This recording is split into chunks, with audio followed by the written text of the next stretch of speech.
You ask Tiger to solve. This deals with linear equations with one unknown. The final result is x equals 40. Let's solve it step by step. Simplify the expression. Expand the parentheses. Group like terms. Simplify the arithmetic. Group all x terms on the left side of the equation.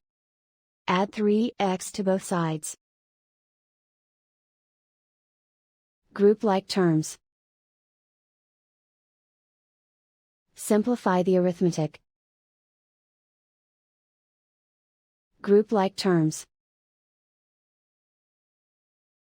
Simplify the arithmetic. Group all constants on the right side of the equation. Add 15 to both sides. Simplify the arithmetic.